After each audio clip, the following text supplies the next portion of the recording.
Hi students, in today's lecture we are going to discuss the decision making process. So as you know, decision making is very important for a business in order to sustain growth for a longer term. If you make a wrong decision, you will be out of the business. If you make a good decision, you will turn fortunes for your business. So let's study what does decision making says in this chapter. So the decision making what we are going to talk is from purely financial perspective. So अगर मैं कहूँ कि decision making के tools कौन से हैं, what does decision making stands for. So तो decision making के टूल्स हैं इस चैप्टर में हम जो यूज़ करेंगे वो बेसिकली कॉस्ट कॉन्सेप्ट्स हैं और सीवीपी एनालिसिस है. सो आप जानना चाहेंगे कॉस्ट कॉन्सेप्ट्स क्या चीज़ है. कॉस्ट कॉन्सेप्ट्स इस चैप्टर में बहुत ज़्यादा यूज़ होगा. कॉस्ट कॉन्सेप्ट्स क्या होते हैं basically are the different categories of cost, वो जो कि हम अब विस्तार में आगे जानेंगे. और इसके दूसरी तरफ सीवीपी एनालिसिस आप सब ने इंटर में पढ़ा होगा. That is basically a cost volume profit analysis और you can say marginal costing. Okay students, so let's go to move to another concept. So the cost concepts. So the cost concept, here we are mostly talking about the relevant cost and the non-relevant cost. So what does it relevant cost means? So relevant cost here is the cost which is going to be affected if we make a certain decision. Means like suppose if you have a offer in hand to make a new product in place of the older product. So there is a decision to be made. Should we select the old product, a new product, or just carry on with the old product? So these are very important aspect you have to take into consideration. On the other hand, there is a non-relevant cost. Non-relevant cost are the cost which are not affected by the whatever decisions we take because it has been already incurred in the past. The examples are like we have already bought our equipment, so it doesn't matter we produce new product or the old product because the equipment is going to be the same. Like depreciation is a sunk cost, so it doesn't matter, it's the cost has already been spended. So guys, the one of the most important thing for a cost to be classified as a relevant cost, there are two conditions. So if I say two conditions, so basically the conditions are: first, in relevant cost, there are two conditions to be satisfied. First is it occurs in future.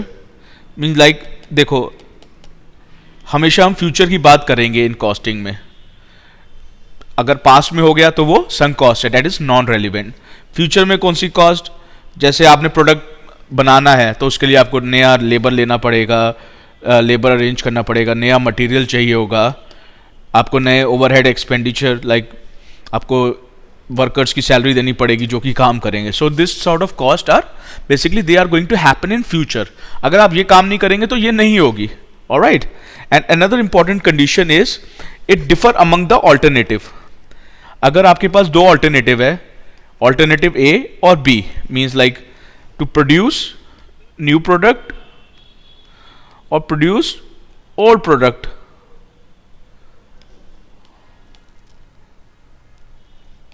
it is not going to change. It's going to change in both the cases. Like if I make the variable cost will be different in this situation A, it will be different in B. So this has to be a prima facie. What is prima facie is basically that will be always be the case. So let's go to the another part. So I want to give you an example. Like suppose the company is considering a proposal to replace a old plant with a new plant. So in this case, company has to discard the existing project. Company को existing project discard करना पड़ेगा. And company के पास क्या होगा basically उस plant से related उसकी residual book value होगी.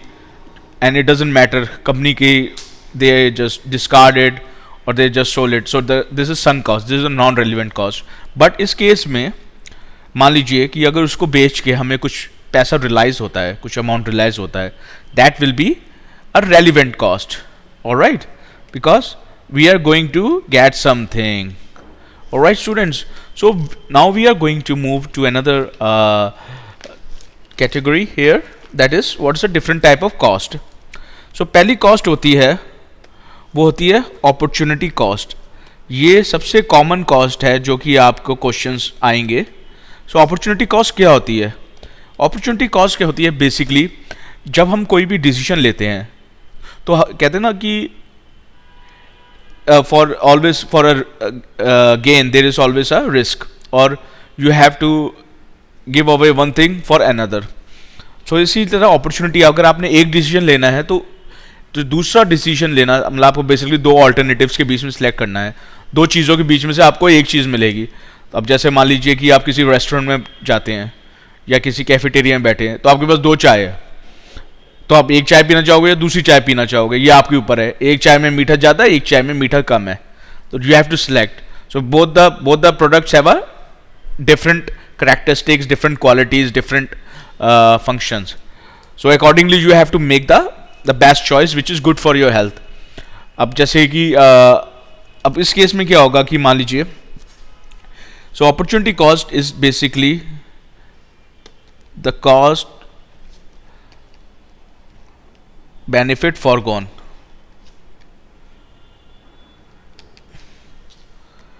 Foregone जो कि आपने सेक्रीफाइस किया फॉर सेलेक्टिंग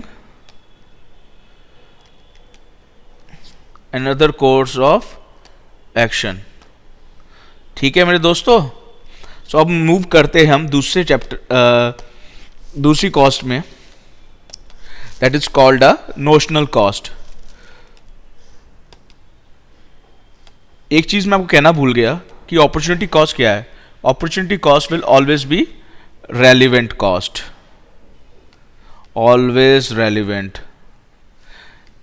और इसका सबसे कॉमन एग्जाम्पल है, जैसे कि आपको लेबर की शॉर्टेज है, तो आप क्या करते हैं कि, या आपको स्पेस की शॉर्टेज है, तो आप क्या करते हैं कि आपके पास एक खाली एक घर पड़ा हुआ है या आपके पास एक प्लांट पड़ा है, उसके पूरा आपको ऑफर आया है, या तो आप इस प्लांट में कोई नया प्रोडक्शन स्टार्ट कर लो या फिर आप क्या करो कि इसको रेंट कर दो.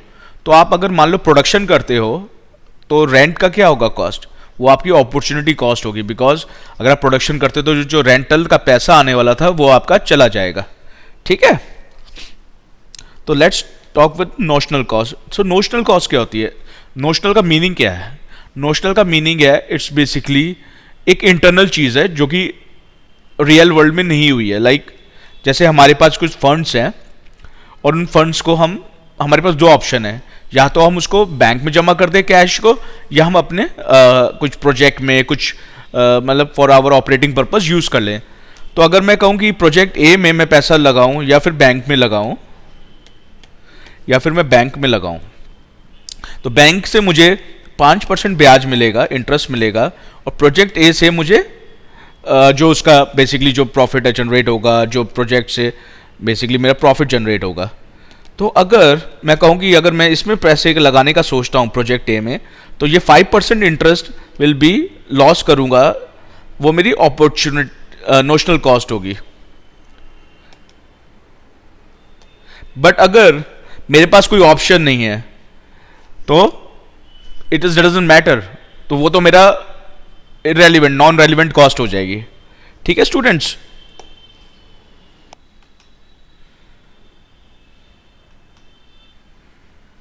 सो स्टूडेंट्स, अब हम जो तीसरी तरह की कॉस्ट जो हम बात करेंगे, अब जो कॉस्ट है वो है अवॉइडेबल कॉस्ट. जैसे कि नाम में लिखा है अवॉइडेबल कॉस्ट, हम किसी कॉस्ट को अवॉइड कर सकते हैं अगर हम एक डिसीजन लेते हैं. जैसे कि मान लीजिए एक कंपनी अपने एक प्रोडक्ट लाइन को डिसकंटिन्यू करना चाहती है, तो अगर वो बंद करती है तो कुछ कॉस्ट वो अवॉइड कर सकती है.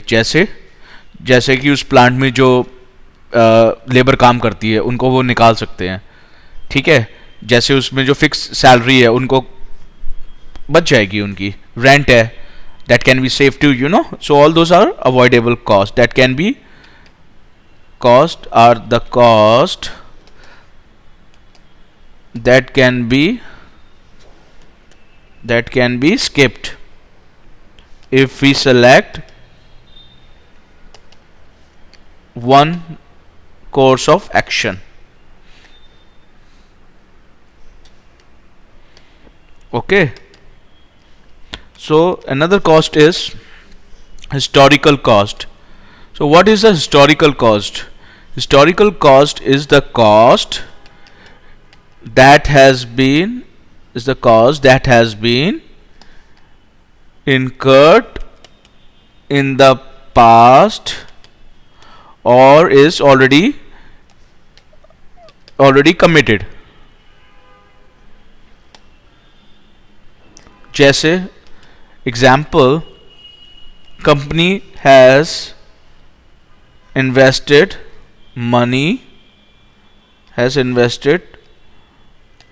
money to buy machinery.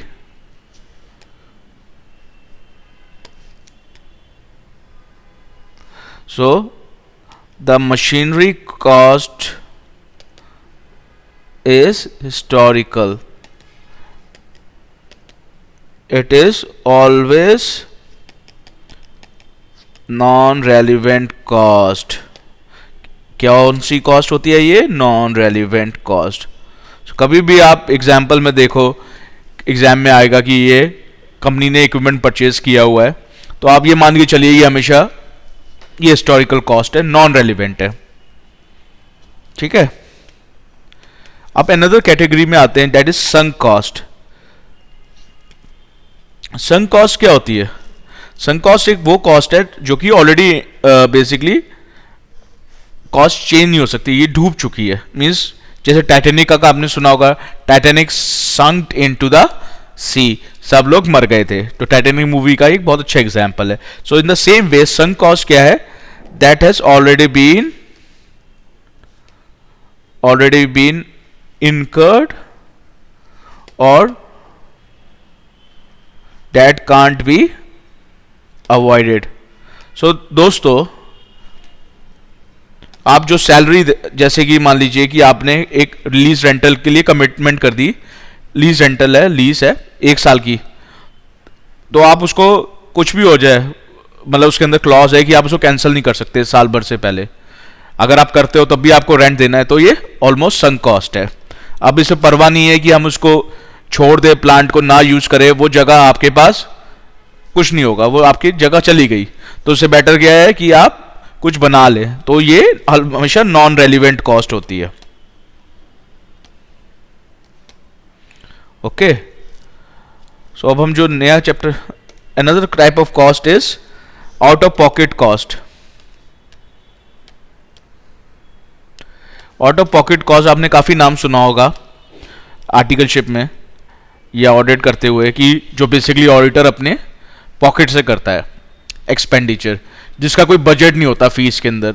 एक सर्विस, जब आप कोई भी क्लाइंट को लेटर इशू करते हैं, एंगेजमेंट लेटर, तो उसमें आप ये क्लॉज करते हो कि ये फीस है, टैक्स रिटर्न की ये फीस है, और जो भी आप तरह कंसल्टिंग काम कर रहे हो उसकी ये फीस है. उसमें लिखा होता है कि out of pocket cost will be reimbursed by the client, और it can be either way too, means like the auditor will bear the expenses out of pocket cost.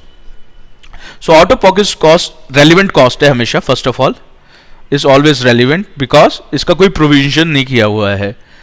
So basically it is the cash outflow to outside parties.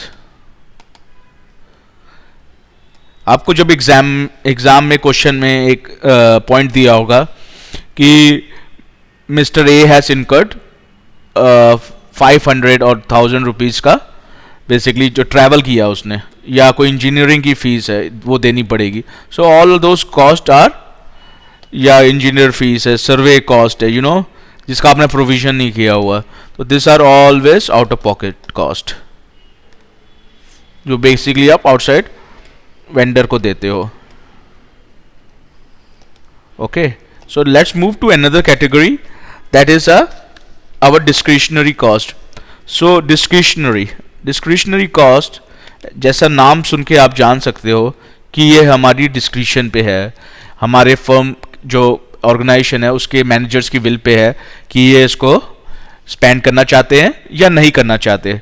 So it can be avoided. So it is a relevant cost first of all. इसकी अगर मैं आपको simple definition दूं, so this are the cost that can B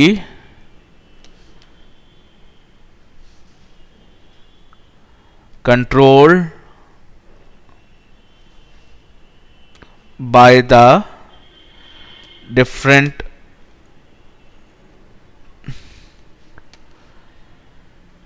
authority और management group. इसका सबसे common example है R&D expenditure, research and development expenditure. ये वो एक्सपेंडिचर है, अगर आपकी कंपनी ही नहीं चल रही तो आप R&D क्यों करेंगे, या आपने कोई नया प्रोडक्ट लॉन्च नहीं किया तो आप अवॉइड इसको फ्यूचर में डेफर कर सकते हो, फ्यूचर में कर सकते हो। ठीक है students, so let's come to another type of cost, that is a committed cost. So committed cost is almost similar to it is not avoidable, because हमने जैसे आप कुछ like sometimes what happens, you think you plan for the future, आप future के लिए plan करते हो और आप कहते हो कि ये हमें इस पीरियड में ये हमें मटेरियल चाहिए होगा, वेंडर से आप अरेंजमेंट कर लेते हो, तो आप इसको अवॉइड नहीं कर सकते, ये होनी ही है। अगर आप करोगे ये कार्य तब भी होगा, ना करोगे तब भी होगा। तो आपको समझना है कि जब भी आपको क्वेश्चन में आया कि बेसिकली हमने वेंडर के साथ या कुछ कमिटमेंट किया है किसी आउटसाइड पार्टी में कि आप ये कुछ काम होना था इस महीने में, लाइक कोई जैसे आप एग्जांपल ले लीजिए कोई कमिटमेंट का,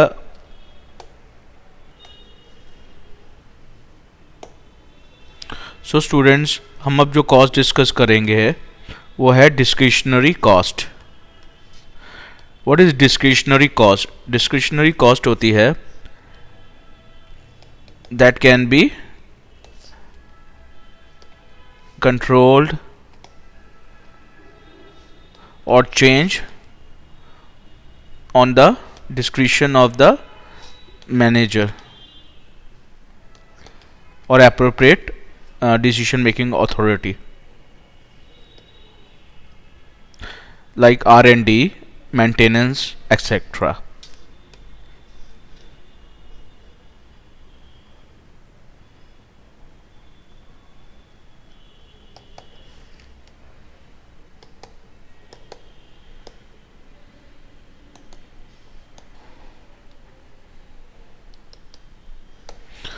Another type of cost is committed cost. What is a committed cost? So committed cost is a cost that can't be avoided in short run, in short period of budget. Means like आपने कोई already contractual cost हो, जैसे हमने contractor को पहले ही purchase order काट दिया, तो कॉन्ट्रैक्टर को इट डजेंट मैटर हम कैंसिल करें ना करें, काम ले ना ले, हमें उसको पैसा देना ही है। हाँ ये है कि हम उसको इसकी जगह इस पीरियड में नहीं तो किसी और पीरियड में बुला सकते हैं, but it can't be avoided. जो हमने कमिटमेंट कर दी इस दौरान तो उसमें ही आएगा सर्टेन फ्रेमवर्क में। ठीक है, जो अनदर टाइप ऑफ कैटेगरी है वो है shut down cost. So guys as the name suggest shut down. अच्छा आपको पता है कि शट डाउन क्यों कॉस्ट क्या होती है, किस वजह से होती है? आपको ये बताना बहुत ज़रूरी है कि जैसे मैंने एक लंबर मिल में काम किया था नॉर्थ अमेरिका में। वो मिल क्या था, वो 24 आवर्स की शिफ्ट में चलती थी, वो नॉन स्टॉप चलती थी। तो क्या होता था कि इक्विपमेंट, बहुत सारे इक्विपमेंट्स हैं, लाइक उसके अंदर आपका फॉर्मिंग लाइन है, मतलब बहुत सारे प्रोसेसेस थे, तो उसमें डिफरेंट मशीनरी होती है, प्रेसिंग, बहुत स्टेट ऑफ आर्ट फैसिलिटी होती है। तो उसमें क्या है कि अगर आपने इनको प्रॉपरली टाइम से रूटीन मेंटेनेंस नहीं कराया तो ये क्या होता है, खराब हो जाते, बंद हो जाते, जिसके कारण हमारा सारा प्रोडक्शन रुक जाता है, क्योंकि all the different processes are interlinked. अगर एक प्रोसेस रुक गया तो बाकी के प्रोसेस भी रुक जाएंगे। ठीक है, तो जैसे आपके मान लीजिए एक एग्जांपल में आपको बहुत कॉमन है, वो है आपका गाड़ी का। अगर आप गाड़ी की रूटीन मेंटेनेंस नहीं कराएंगे तो आपका काम, आपकी गाड़ी एकदम से कहीं पे भी खराब हो सकती है। So for your peace of mind you do a regular service. अगर आप मान लीजिए कि आपकी गाड़ी आपने नहीं दी, आपकी नहीं चली, तो वो शट डाउन आपने वो उस दिन अपना काम जो है वो नहीं किया, तो उसके कारण आपकी अर्निंग्स लॉस हुई, ठीक है, बट आपका क्या हुआ, पेट्रोल भी बच गया। तो इसी तरह से इसके जो एग्जाम्पल में अगर आपको समझाऊं तो शट डाउन कॉस्ट क्या है? Shut down cost is the cost incurred during the shutdown period.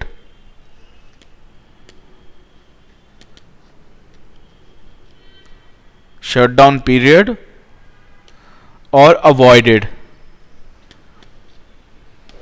It can go either way. Either you will spend the money, or one way you will save the money.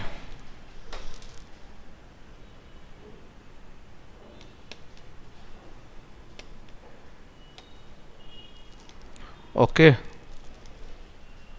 So another type of cost is engineered cost. Engineered cost. What is engineered cost?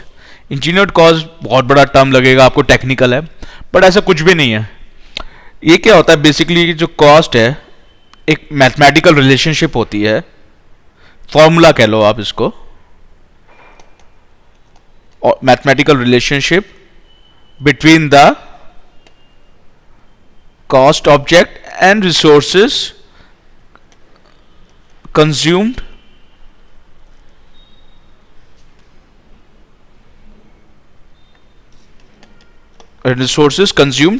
in the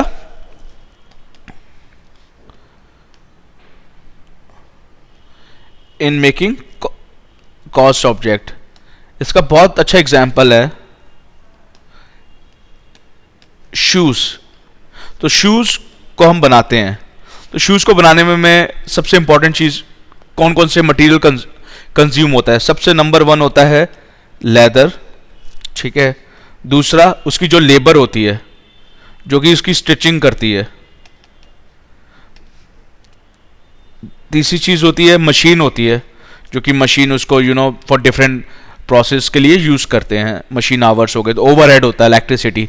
so all those cost are involve. So एक relationship है, for producing 1 unit of shoe we require X Y Z. All right, so let's move to another category, that is inventoriable cost. Inventoriable cost is nothing, man, it's just a cost of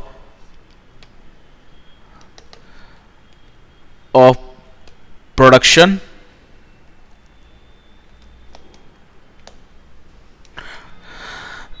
whatever you produce, जो उसको बनाने की cost है वो सब आपकी इन्वेंटोरिएबल cost है। क्या करते हैं आप जब बनाया तो आप क्या करते हैं, मटेरियल कंज्यूम करते हैं, तो मटेरियल इशू करते हैं, प्लस आप लेबर करते हो, प्लस आप कोई डायरेक्ट एक्सपेंडिचर है वो करते हो, प्लस आप क्या करते हो, ओवरहेड होता है मैन्युफैक्चरिंग ओवरहेड, उसको ऐड करते हो। सो ये सारी कॉस्ट क्या कहलाती है, इन्वेंटोरिएबल कॉस्ट। जब आप इसको बेच देते हो तो आप डिडक्ट कर देते हो कॉस्ट ऑफ गुड्स सोल्ड, जितना बिका हुआ माल है। Remaining is your closing inventory stock. Alright, तो यही इन्वेंटोरिएबल कॉस्ट है। सो स्टूडेंट्स, अब जो हम दूसरी कॉस्ट की तरफ चलते हैं, that is a period cost. So what is a period cost? Period cost क्या होती है? Any cost other than cost of goods sold and incurred in a specified period of time. अब घबराना नहीं, मैं आपको सारी वीडियो, जितनी भी मेरी हैंड राइटिंग काफ़ी अच्छी नहीं है आई नो, बट मैं इसको आपको साइड डेफिनेशंस वगैरह का मटेरियल दूंगा, so you can go there and you can have a look there, so you don't have to write at the same time when I am writing, when you are watching this video, it's just for your understanding. एक बात हमेशा समझिएगा कि exam में अगर आपको कोई चीज़ समझ में आती है अच्छी तरह से, तो इट डजेंट मैटर, कहीं से भी पूछा जाए आप उसको अपनी वर्डिंग में लिख सकते हैं, बट अगर आपके माइंड में क्लियर नहीं है तो इट डजेंट मैटर, आपको कुछ भी घुमाएंगे आप नहीं कर पाओगे एग्जाम में। इसलिए हमेशा ये मेरा एम्फेसिस रहता है कि आपके कॉन्सेप्ट्स क्लियर हो। मैं इसी वजह से आपको ये बहुत डिटेल में पढ़ा रहा हूँ कि आपको एग्जाम में प्रॉब्लम ना हो, आपको थ्योरी डिसाइड ना करनी पड़े, जैसी कोई आए आप इसको एकदम से रिमेंबर कर सको। ऑलराइट, सो अब हम क्या करेंगे, अनदर कैटेगरी में जाएंगे। इसके सबसे इंपॉर्टेंट एग्जाम्पल क्या है पीरियड कॉस्ट के? सबसे इंपॉर्टेंट एग्जाम्पल है like selling expense, general expense, कोई भी एडमिनिस्ट्रेटिव एक्सपेंस, लाइक आपने कुछ लिया, स्टेशनरी ली, एक्सेट्रा। ठीक है। Another type of category is differential cost. Differential cost कोई कॉस्ट नहीं होती है, is basically the difference of cost or revenue between two alternatives. So if suppose there is an option A and there is an option B, so there will be a difference. So like in suppose the revenue in one is 100 rupees, in another is rupees 150. So there will be a difference of 50. There will be, like suppose you are want to select option A and there is an option B. So you have a decremental revenue, not incremental revenue. But on the other side, what is the cost? So like suppose the total cost is, here is 50, but here is 30. So what will be there will be a lesser cost, decremental cost. So it's plus 20. So if I will see here, what is the profit? 50, 120. So you are making a good amount of money here.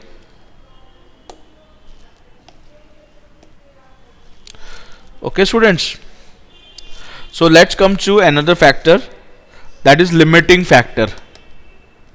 So what is limiting factor? Limiting factor or key factor is basically any key element in manufacturing process or organization that is in scarce condition, means काफी कम है। जैसे कि मान लो कुछ दवाइयाँ होती हैं, उनके लिए जो मटेरियल, उनका जो रॉ मटेरियल है, जो उनका कोर इंग्रेडिएंट है, वो बहुत लिमिट है क्योंकि उसकी सप्लाई बहुत कम है। तो उस केस में ये बहुत ही इंपॉर्टेंट है, जितना आपके पास माल है उससे आप उतना ही प्रोडक्शन कर सकते हैं, आप ज़्यादा नहीं कर सकते।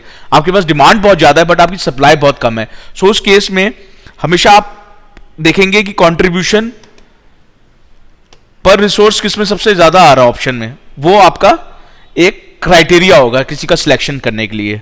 ठीक है स्टूडेंट्स, ये हमारे डिफरेंट टाइप ऑफ कॉस्ट खत्म होती है, जिसमें कैश कॉन्सेप्ट्स कहते हैं। बेसिकली ये एक फंक्शन होता है जिसके अंदर आपको समझना है कि कॉस्ट कॉन्सेप्ट एज सच कुछ भी चीज़ नहीं है, बट डिफरेंट नाम है, डिफरेंट तरीके की कॉस्ट है। इसलिए आप कंफ्यूज मत होइएगा एग्जाम में, आप इसको धीरे धीरे करके समझिए, नोट्स पे जाइए, जो मैं आपको दूंगा इनकी डेफिनेशंस। आप स्टूडेंट आपके जो मैनुअल है, बुक है, उसको भी पढ़िए ICAI की, मैं बहुत रिकमेंड करता हूँ अगर आपको और नॉलेज लेनी है। बट आपको मैं होप करता हूँ कि ये जो कॉन्सेप्ट समझाए हैं इनके काफ़ी कुछ समझ में आ जाएगा। मगर इसके अलावा अगर आपके पास कोई क्वेश्चन है तो आप डेफिनेटली मुझे ईमेल कर सकते हैं, फ़ोन कर सकते हैं। I will be more than happy to help you. So इसके साथ स्टूडेंट्स, अब हम जो करेंगे, हम एग्जाम्पल्स करेंगे, प्रैक्टिकल इलस्ट्रेशन करेंगे, जो कि बेसिकली आपको अंडरस्टैंड करेगा। सो मैं आपको एक चीज़ बताना चाहता हूँ कि आप सब जानते हैं कि आप बेसिकली क्वेश्चन आएगा तो आप सब पेपर उठाते हो और करने लग जाते हो। ये अप्रोच सही नहीं है। जब मैंने अपना डिफरेंट डेजिग्नेशंस अचीव की थी तो मैंने ये रियलाइज़ किया कि अगर आपके कॉन्सेप्ट्स क्लियर हैं, अगर आपको पता है कि क्वेश्चन में क्या आने वाला है, तो आप क्वेश्चन को बहुत अच्छी तरह से नेल कर सकते हो। कोई स्टूडेंट जिसको एक प्रॉपर प्रोसीजर नहीं मालूम है कि इस क्वेश्चन को कैसे अप्रोच करना है वो नहीं कर पाएगा, उसको आधे घंटे की जगह 40 मिनट में भी नहीं कर पाएगा। मगर आपको अगर अच्छी टेक्निक, सही टेक्निक पता है तो आप क्वेश्चन को 30 मिनट की जगह 20 मिनट में कर सकते हो। ये मैं आपको गारंटी देता हूं। उसका मैं आपको तरीका बताता हूं। तो तरीका क्या है students, there are different steps. जब भी आप किसी क्वेश्चन को, डिसीजन मेकिंग के क्वेश्चन को अप्रोच करो, ये जनरल में भी है पर डिसीजन मेकिंग में आपको स्पेसिफिक है। So what will be your first step? So first step होता है कि जब भी आप किसी क्वेश्चन में जाओ तो आप सबसे इंपॉर्टेंट है, अब बिल्कुल एंड में चले जाओ, क्वेश्चन के लास्ट में चले जाओ। ठीक है, मैं आपको अभी करके भी दिखाऊंगा कि क्या कह रहा हूं। So go to the last part, because हमेशा रिक्वायरमेंट, आंसर क्या चाहता है क्वेश्चन, ये डिसीजन मेकिंग में ये क्या बेसिकली प्लांट को नया खरीदे क्या करे, तो आपको पता चल जाएगा किस तरीके की सिचुएशन है। ऑलराइट, सेकंड चीज है, जब भी आप रीडिंग करो किसी क्वेश्चन की तो आप हाईलाइट करो सारी की फिगर्स को, highlight, very important. Numbers, you know, और भी जो क्वेश्चन में लाइक आपको क्वेश्चन मार्क लगता है जहां पे आप क्लियर नहीं हो, always highlight the number student. आपका बहुत टाइम बचेगा जब आप पढ़ते हो। ठीक है, दूसरी चीज है कि आप जब कॉस्ट देखते हो, नंबर्स देखते हो, तो उसी समय आप एनालाइज करो, यार ये कौन सी कॉस्ट है, ये रेलिवेंट है कि नॉन रेलिवेंट है। Ask yourself, question yourself, question को बहुत ढंग से पढ़ो, बहुत ढंग से, बहुत ज्यादा ढंग से। अगर आप नहीं पढ़ोगे तो आप मिस कर जाओगे, आपको पूरे नंबर नहीं मिलेंगे। सबसे इंपॉर्टेंट है कि आपको बेसिकली टेंस का बहुत ध्यान रखना है इस चीज में, ये पास्ट है या फ्यूचर है। जैसे क्या कहना चाह रहा हूं, आप काफी लोग समझ गए होंगे, लिखा होगा हैज स्पेंडेड, मींस उसने कॉस्ट खर्च कर दी, तो ये क्या होगी, संक कॉस्ट और हिस्टोरिकल कॉस्ट। अगर आपको ये लिखा हुआ हो कि will is going to spend, means ये फ्यूचर में होगा, तो इसलिए बहुत इंपॉर्टेंट है कि आप उसको आराम से पढ़ो। सो स्टूडेंट्स, बहुत इजी है क्वेश्चन को अप्रोच करना, बट आपको पता होना चाहिए कि कौन सी पजल में कहां पे क्या इंसर्ट करना है। अगर आपको ये नहीं मालूम है तो आई कैन बेट कि आप क्वेश्चन को नई तरह से आप घबरा जाओगे एग्जाम में। सो इसलिए बहुत इंपॉर्टेंट है कि जब भी आप ये क्वेश्चंस करो डिसीजन मेकिंग के, तो आप ये अप्रोच फॉलो करो।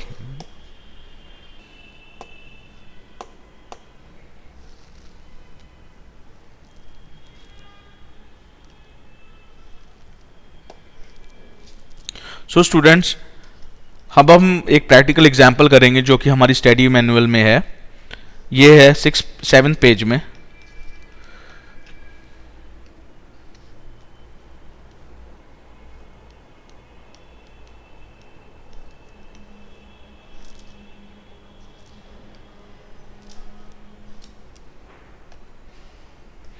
सो स्टूडेंट्स,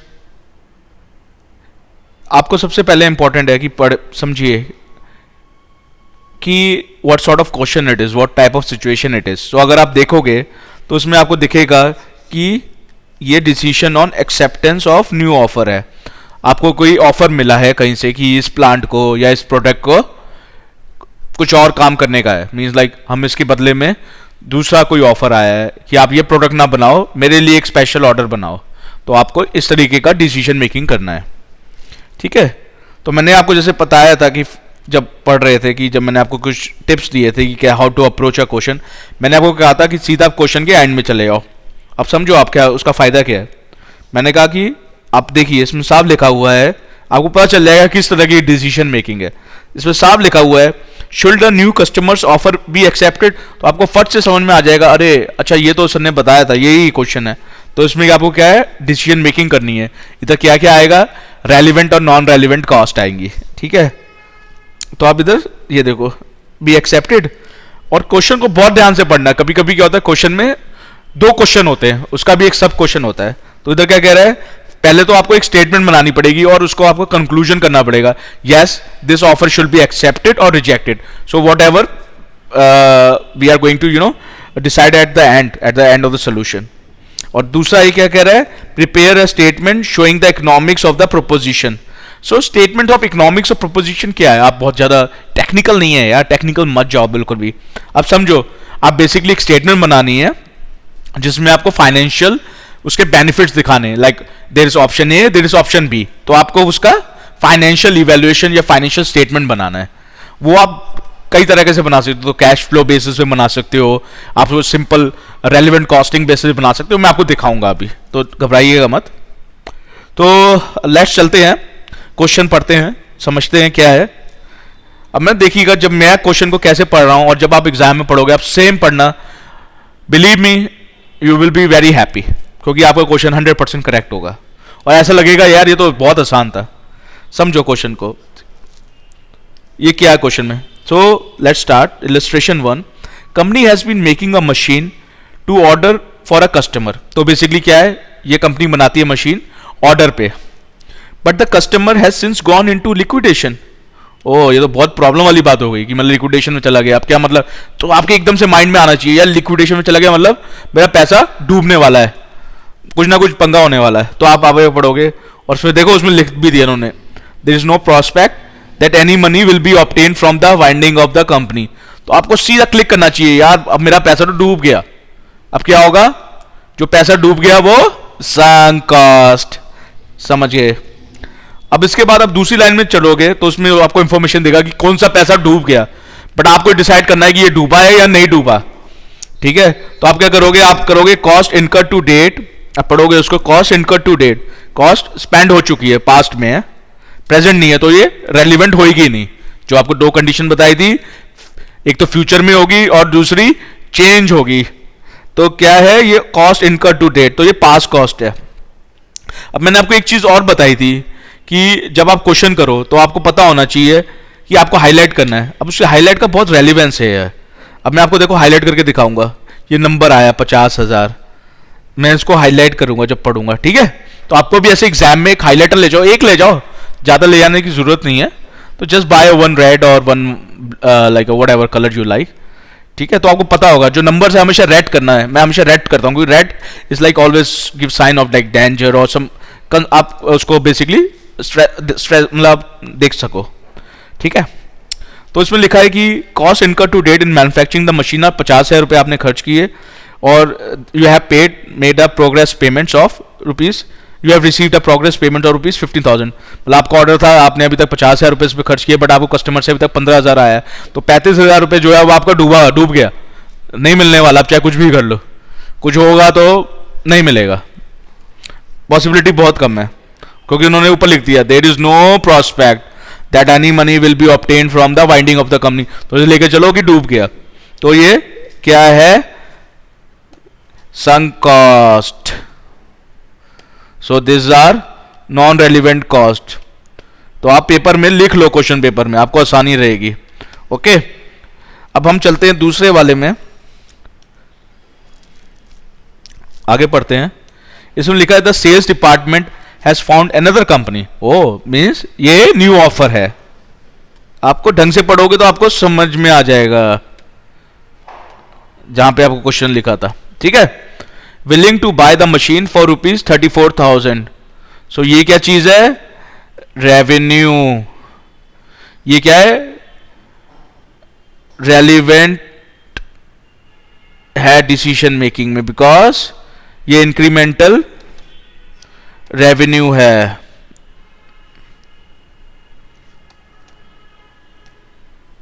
ओके, अब वो बताएगा कि आपको जब ऑफर के बारे में कि आप ये कॉस्ट और इनकर करोगे, तो आप क्या करोगे, आप नीचे जाओगे, उस क्वेश्चन को और डिटेल में पढ़ोगे। मैं आपको स्लोली इसलिए समझा रहा हूं कि आपको एक बार रिटेन हो जाए माइंड में।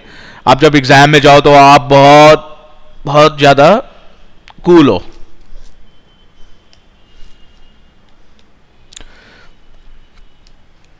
सो अब ये कह रहा है कि to complete the work the following cost will be incurred in point number, para number A. कह रहा है material this have been bought at a cost of rupees 6,000। आप इसको हाईलाइट कर लीजिए। They have no other use, इनका कोई use नहीं है। तो क्या है, basically this are sunk cost, डूब गए। अब आप कुछ भी कर लो नहीं होंगे यूज में, तो ये नॉन रेलिवेंट है। तो अब एक तरफ आके लिख दो ये क्या है? Non relevant cost. ऐसे आपको एग्जाम में करना है, जब भी कोई आपको नंबर दिखे रेलिवेंट है कि नॉन रेलिवेंट है, नॉन रेलिवेंट आपको लिखना ही नहीं है स्टेटमेंट में, रेलिवेंट है वही लिखना है, ठीक है। बट उसके आगे भी पढ़ना बहुत जरूरी है। They have no other use, वो साफ कह रहा है कोई इसका यूज नहीं है, कोई फायदा नहीं है। बट एक बात याद रखना, जिसका कोई फायदा नहीं होता ना, खोटे सिक्के की भी वैल्यू होती है। तो उसी तरीके से अगर ये मटेरियल का कह रहा है कि 6,000 रुपए में नहीं होगा, पर इसको बेच के कुछ तो पैसा मिलेगा कबाड़ी वाले से, तो वही आगे लिखता है, but they will be sold as scrap. So बहुत इंपॉर्टेंट है कि ये स्क्रैप सोल्ड हो जाएगा। तो ये क्या चीज है? रेलिवेंट कॉस्ट, ये आपकी अपॉर्चुनिटी कॉस्ट है। अपॉर्चुनिटी मींस कि अगर आप मान लो कि बनाते हो तो चलो वो तो आपको फर्क ही नहीं पड़ता, मगर आप नहीं बनाते, नया ऑफर एक्सेप्ट नहीं करते, तो आप मार्केट में बेच दोगे तो 2,000 आपको रिकवर हो जाएंगे, ठीक है ना, कुछ तो आपको इनफ्लो आएगा। बट अगर आप यूज करते हो तो कुछ भी नहीं मिलने वाला, वो आपको जो कस्टमर का पैसा मिलेगा वो पूरा मिलेगा, बट इस केस में आपको 2,000 रुपए क्या है? रिकवर होगा। तो ये आप बेनिफिट फोरगॉन कर रहे हो, आप कुछ चीज छोड़ रहे हो, यार ये मैं मटेरियल नहीं बेच सकता, तो आपको दर्द होगा ना कि मैं 2,000 रुपए नहीं आ रहे। तो ये 2,000 रुपए हमेशा याद रखना, ये क्या है? Relevant opportunity cost. तो आप ये लिखते रहना अपने क्वेश्चन पेपर में, आपको बहुत आसानी होगी। आप इसके ऊपर भी लिख सकते हो, मैं आपको,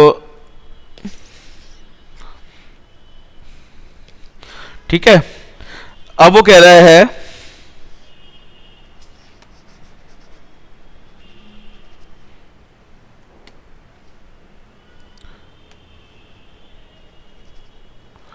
कि further labour cost will be 8,000.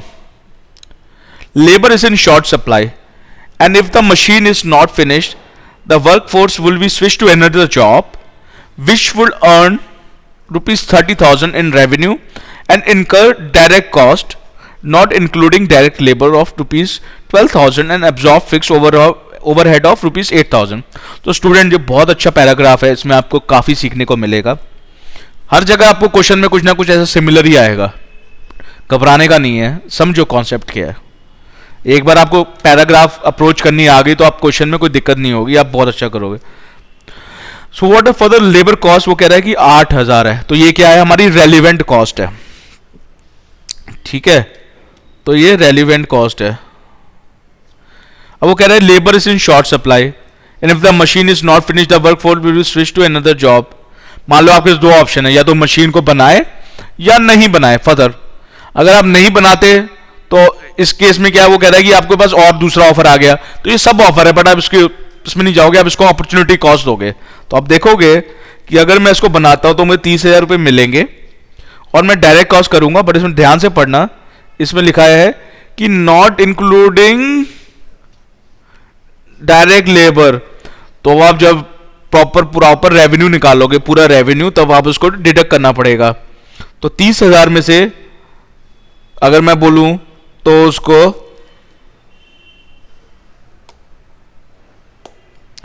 तो उसमें आपको 30,000 में से 12,000 लेस करना पड़ेगा, 12,000 माइनस 8,000। तो टोटल अपॉर्चुनिटी कॉस्ट अगर आप बनाते हो वो आपकी 10,000 रुपये आएगी अगर आप मशीन बनाते हो, ठीक है। मगर आपको लिखना भी पड़ेगा, ठीक है। अब हम चलते हैं आगे। 8,000 रुपये आपकी, ये याद रखना कि रहेगी कॉस्ट आपकी, ठीक है। What is consultancy? वो कहता है consultancy fees of rupees 4,000 if the work is not completed, the consultant contract will be cancel eight a cost of rupees 1,500। तो आपकी 1,500 रुपीज क्या है? This is avoidable cost.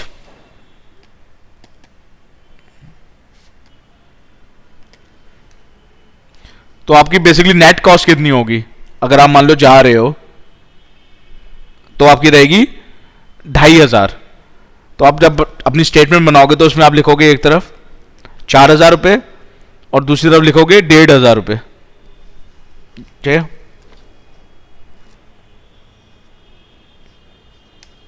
तो आपकी जो अपॉर्चुनिटी कॉस्ट रहेगी इधर, तो वो हमेशा यही रहेगी 2,500। Let's go to another category जो कहती है general overhead of ₹8,000 will be added to the cost of. मैंने आपको बताया नहीं कि जो जनरल ओवरहेड होते हैं they are not part of cost, they are basically period cost.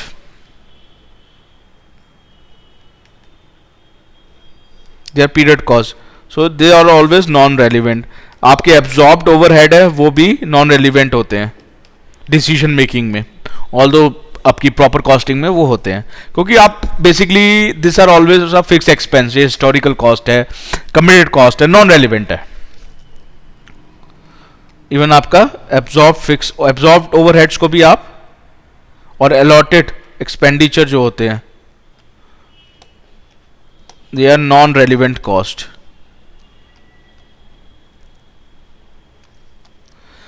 Students, मैं आपको अभी इस पे क्वेश्चन में दिखा रहा हूं, पर मैं आपको एक हमेशा चीज रिकमेंड करूंगा कि आप जब क्वेश्चन करते हैं तो आप हमेशा पेपर में एक तरफ अपने नोट्स बनाइए जो आप करते हैं, और एक तरफ आप नोट्स को भी लिखते जाइए। जैसे आपके मन में आया, जैसे आपने पढ़ा कि ये लेबर कॉस्ट का रेवेन्यू कैसे है, तो आप उसके अंदर एक्सप्लेनेशन दोगे कि we have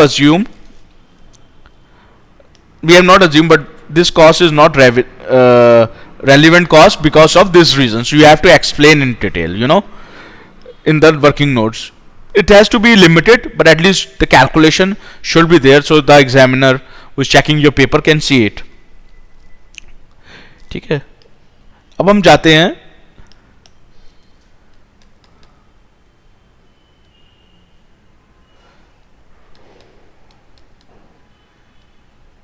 statement showing the economics of proposition, calculate करते हैं।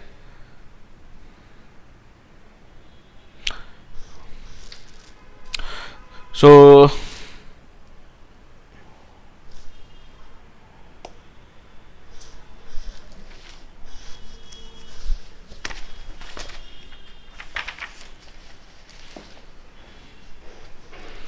सबसे पहले हम जब भी करते हैं तो हमेशा इसके दो मेथड्स है करने के। आप इसको कैश बेसिस पे भी कर सकते हो या आपको इसको रेलिवेंट कॉस्ट पे कर सकते हो। हम इधर इस अपना रेलिवेंट कॉस्ट के बेसिस पे करेंगे क्योंकि इसमें टाइम सेव होता है। तो हम करेंगे, एक स्टेटमेंट बनाएंगे, statement showing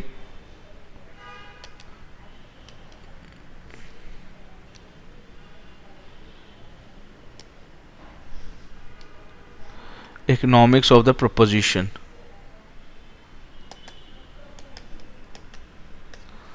Only relevant cost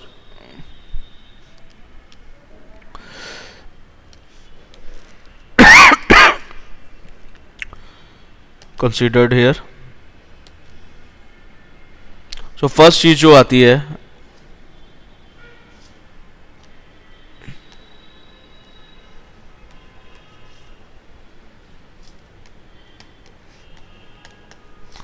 वो सबसे पहले हमें जब भी लिखेंगे तो रेवेन्यू लिखेंगे।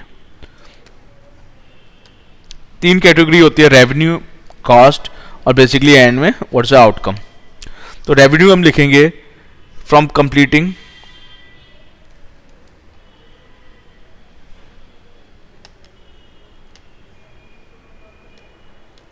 नोट्स के लिए आसान होता है बनाना।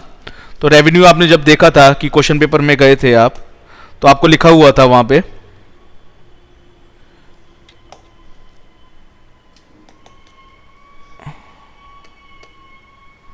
कि बेसिकली वहां पे आपको क्वेश्चन पेपर में था लिखा हुआ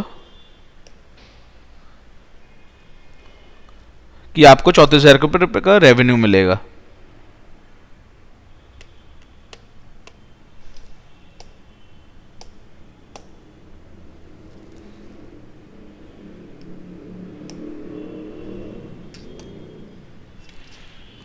तो आप इसे लिखोगे 34,000 स्ट्रेट अवे हेयर।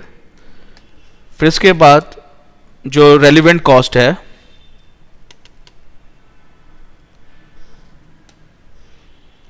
स्टूडेंट्स, मेरा आपका मोटिव आपको रटाना नहीं है, मैं आपको समझा के करना चाहता हूं। तो इसलिए पहले ही मैंने आपको क्वेश्चन में समझा दिया, अब आपको बस नंबर्स प्लग इन करने हैं। Relevant cost of material material के केस में आपको याद होना चाहिए कि इधर अपॉर्चुनिटी कॉस्ट थी, क्योंकि उसका मटेरियल उसने ऑलरेडी खरीदा हुआ था, ठीक है। तो उसकी कॉस्ट होगी कितनी, 2000 रुपये। लेबर, लेबर में हमने पढ़ा था कि उसको 8000 रुपये खर्च करने पड़ेंगे, और उसका जो रेवेन्यू लॉस्ट होगा दैट इज अपॉर्चुनिटी कॉस्ट। सो इसमें लेबर में इसको लेबर कॉस्ट, तो आपको बेसिकली हेडिंग लिखनी है पहले और फिर सब हेडिंग किस तरीके का कॉस्ट कॉन्सेप्ट आप लिख रहे हो, ठीक है। तो इधर आपकी थी 8000 लेबर की, तो इधर लेबर ही लिखेंगे। फिर हम इसे कह सकते हैं अपॉर्चुनिटी कॉस्ट, जो कि उसका रेवेन्यू लॉस्ट हो गया। अगर वो कॉन्ट्रैक्ट करता अपनी लेबर को कहीं और शिफ्ट कर देता तो वो था आपका 10,000 रुपये। ऐसी इंक्रीमेंटल कॉस्ट है। अगर वो नहीं करता तो वो 1,500 रुपये देके नक्की कर देता, भाई जाओ आप, काम हो गया आपका। अगर उसको अब करना पड़ रहा है तो वो उसका 4,000 रुपये खर्च हो रहा है। तो नेट कितना हुआ, बेसिकली आप इंक्रीमेंटल देखोगे, इतना सारा नहीं लिखोगे। तो आपको ये काम करने का फायदा है या नहीं, आप डिफरेंस ही तो देखोगे ना। Only relevant cost you have to consider, you don't have to consider any non relevant cost, remember that. So इधर आप क्या लिखोगे, 2,500 रुपये incremental cost. So you will add up all those cost,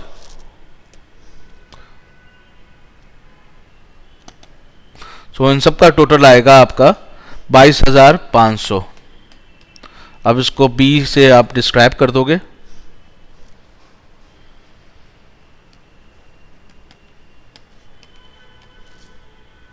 सो आपका एक्स्ट्रा नेट रिजल्ट क्या आया, आप उधर ही लिखोगे। अगर लॉस है तो लॉस, अगर प्रॉफिट है तो प्रॉफिट लिखोगे हेडिंग में, तो जहां पे मैं लिख रहा हूं। तो आप लिखोगे extra profit will be earned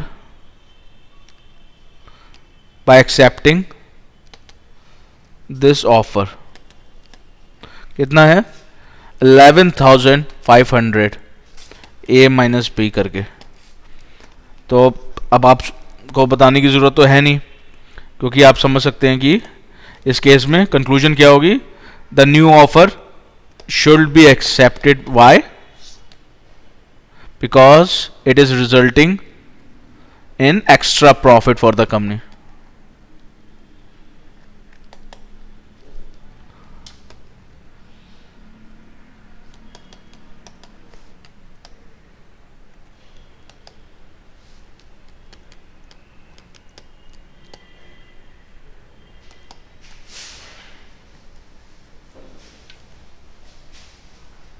Okay, students.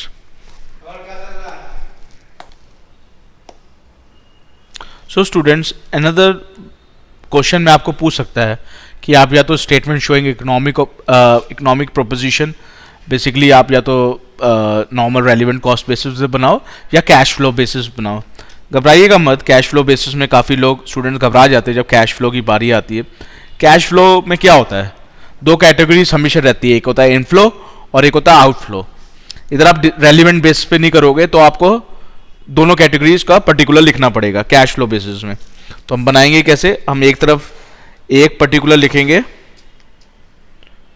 और दूसरा पर्टिकुलर लिखेंगे और उसका इंक्रीमेंटल कैश फ्लो लिखेंगे। इट कैन बी इंक्रीमेंटल और decremental, but we always write this heading as incremental cash flow. Okay, so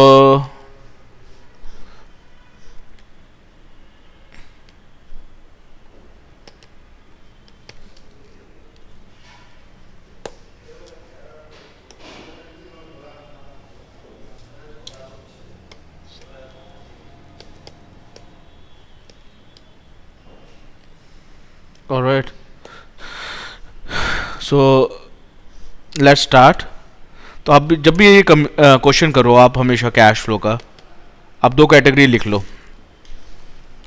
cash inflow and cash outflow, ठीक है। तो उसको आपको पता होगा कि कौन सी कैटेगरी में कौन सा आना है, कौन सी कैटेगरी में कौन सा आना है, तो आपको आसानी रहेगी। तो when machine is completed, when machine is not completed. तो सबसे इंपॉर्टेंट क्या चीज़ है, इनफ्लो किससे आएगा, रेवेन्यू से आएगा।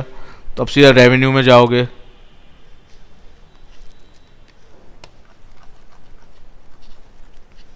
ठीक है, अभी मैंने हटा दिया क्योंकि अभी मुझको लिखना है, तो मैं उसको बाद में अप्रोच करूँगा। तो व्हेन मशीन इज कंप्लीटेड, तो 34,000 रुपये आपका इधर आ जाएगा, इधर नील रहेगा क्योंकि कुछ पैसा ही नहीं आएगा। अब आप लिखेंगे cash inflow.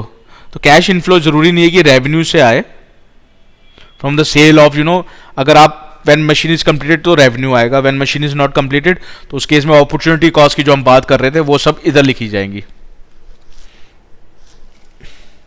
Cash inflow from sale of material as scrap, आपने क्वेश्चन पढ़ा था, तो उसको आपने कहाँ लिखा था, उधर अपॉर्चुनिटी कॉस्ट में ऐड किया था। इधर आप when machine is not completed की हेडिंग में 2,000 रुपये लिखोगे। तो नेट क्या होता है, हमेशा ये याद रखना, first column minus second column होता है, this like this minus this होगा, ये इसका रिजल्ट। तो ये हमेशा इंक्रीमेंटल या डिक्रीमेंटल दिखाएगा। तो यहाँ पे क्या हो गया, -2,000, बिकॉज इधर कुछ भी नहीं था। तो ऐसी जब लेबर का था, तो use of labour at another job, जो कि आपने देखा था कि वहां पे लेबर को कहीं और यूज कर सकते थे, उस केस में उनको कितने का नुकसान फायदा होना था, अगर वो मशीन को नहीं कंप्लीट करते तो 10,000 रुपये का। तो आप 10,000 रुपये इधर लिखोगे। आप सोचोगे कि उधर 8,000 आपने कॉस्ट लिखी थी और 10,000 रुपये अलग से लिखे थे कॉस्ट में, अपॉर्चुनिटी कॉस्ट में, बट वो प्रेजेंटेशन डिफरेंट थी। इधर हम प्रेजेंटेशन डिफरेंट कर रहे हैं, इधर हम पहले इनफ्लो की बात कर रहे हैं, आउटफ्लो में जब हम आएंगे तब ये 8,000 रुपये लिखेंगे, मैं आपको दिखाऊंगा अभी, आप देखिएगा। तो इधर -10,000 हो गया, तो लॉस हो रहा है। तो आप टोटल कैश फ्लो की, इसके अलावा तो और तो कोई अपॉर्चुनिटी कॉस्ट है नहीं, तो आप लिखेंगे total cash inflow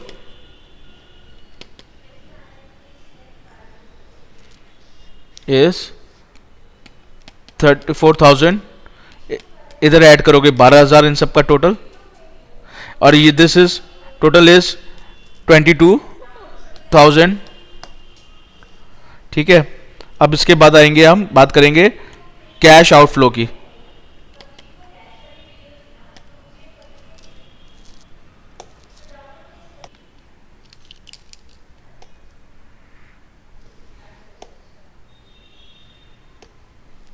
so student, हम कैश आउटफ्लो की बात करेंगे इधर। So total cash flow outflow different categories में होगा। सो कैश आउटफ्लो में हम बात करेंगे फर्स्ट लेबर की। तो मैंने आपको बताया था कि लेबर का क्या होगा, हम 8,000 रुपये खर्च करेंगे तो इधर नील होगा, तो इधर क्या हो गया, -8,000। इस तरीके से करते हैं हम।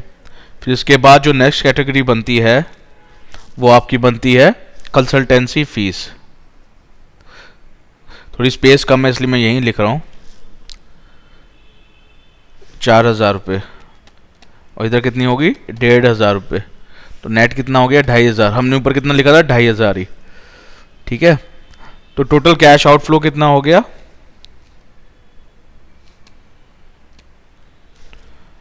12 और 1,500। तो इसमें कितना हो गया, -10,500। तो नेट कितना आया, 11। अब हम नेट कैश फ्लो देखेंगे, net cash flow, cash inflow. तो इधर कितना आया, 12 - 34 कितना आया, इसको और इसको माइनस करेंगे तो 22,000, इसको माइनस, इसको ऐड करेंगे, माइनस इनको माइनस करेंगे तो आएगा 10,500। तो नेट हो गया। आप इधर भी ऐसे ही कर सकते हैं, इसको और इसको माइनस करोगे तो 11,500। तो दोनों कॉलम करो या रो से करो, सब जगह सेम आएगा। तो 11,500 आया। तो ये आपका भी आंसर उधर भी 11,500 था, जब आपने ओनली रेलिवेंट कॉस्ट दिखाई थी, इधर भी सेम है। तो ये आपका एक बेसिकली चेक कर पॉइंट है कि आप सही, आपको समझ में आ रहा है या नहीं। तो इसके बाद मैं क्या कहूँगा, अब आप मुझे कंक्लूजन लिखनी पड़ेगी। तो कंक्लूजन दोनों की ऑलमोस्ट सेम होगी। स्टार्टिंग फेज लाइक हम लिखेंगे, we should accept this new offer